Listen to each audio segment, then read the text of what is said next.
Google map.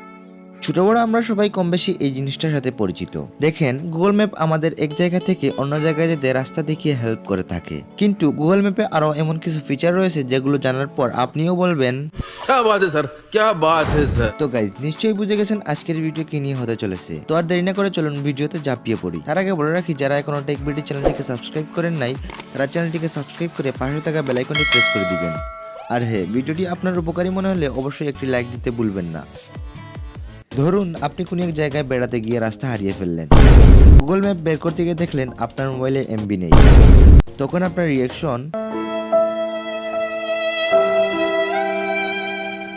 কিন্তু আপনাদের সাথে এরকমটা না ঘটার জন্য আমি একটা ট্রিক্স নিয়ে আপনাদের সামনে হাজির হলাম।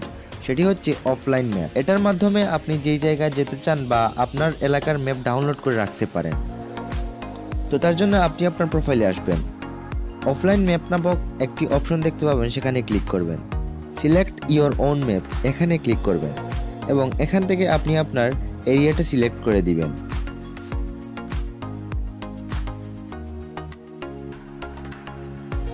এরিয়া সিলেক্ট করে দেওয়ার পর এখানে ডাউনলোড অপশনে ক্লিক করে ডাউনলোড করে নেবেন। পরবর্তীতে আপনি এই এরিয়াটির ম্যাপ ডাটা বা এমবি ছাড়াই খুব সহজে অ্যাক্সেস করতে পারবেন। Next, your timeline. এটি এমন একটি সেটিং যেটি আপনি কোনো জায়গায় বেড়াতে গেলে সেই জায়গায় কি কি করেছিলেন, কতদূর গিয়েছিলেন, কি কি ফটো তুলেছিলেন, সবকিছুর হিস্ট্রি পরবর্তীতে আপনার সামনে স্মৃতি হিসাবে তুলে ধরে। আবার পরবর্তীতে সেই জায়গায় যেতে চাইলে আপনাকে সঠিকভাবে নেভিগেট করে নিয়ে যেতে হেল্প করে।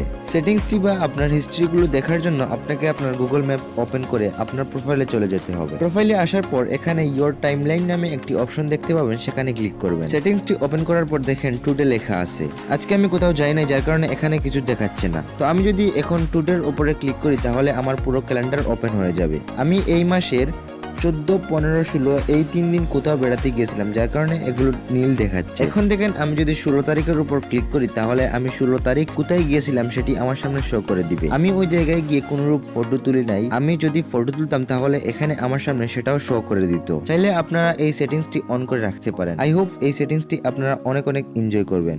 অনেক সময় এরকমটা হয় যে আপনি যেই স্থানে আছেন সেই স্থানের আশেপাশে কোনো রেস্টুরেন্ট বা যে কোনো নির্দিষ্ট জিনিস খুঁজতেছেন।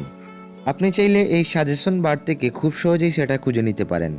আমি যদি এখন রেস্টুরেন্টের উপর ক্লিক করি তাহলে দেখেন আমাকে আমার আশেপাশে যতগুলো রেস্টুরেন্ট আছে সবগুলো দেখিয়ে দিচ্ছে এবং এখান থেকে আপনি সেই রেস্টুরেন্টগুলো রেটিংও দেখে নিতে পারেন। আবার ফিল্টারিংয়ে গিয়ে আপনি এখান থেকে রেটিং ও সিলেক্ট করে দিতে পারেন এন্ড ওপেন নাওতে ক্লিক করে এখন যেগুলো খোলা আছে সেগুলো দেখে নিতে পারেন। আর লাস্ট যে সেটিংসটি দেখাবো সেটি হচ্ছে ইনকগনিটো মোড। দেখেন, আমরা যখন এই সমস্ত কার্যকলাপগুলো করে থাকি তখন আমাদেরকে ট্র্যাক করা হয় বা মনিটরিং করা হয়, কিন্তু আপনি যদি এই ইনকগনিটো মোড অন করে দেন তাহলে আপনি মনিটরিং হওয়া থেকে বাঁচতে পারেন।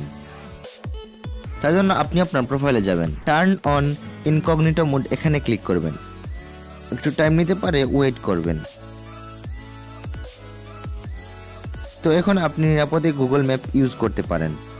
তো গাইজ, এই ছিল আজকের ভিডিও। কেমন লাগলো তা অবশ্যই কমেন্ট বক্সে জানিয়ে দিবেন। দেখা হবে পরের ভিডিওতে। ততক্ষণ পর্যন্ত ভালো থাকবেন, সুস্থ থাকবেন। আল্লাহ হাফেজ।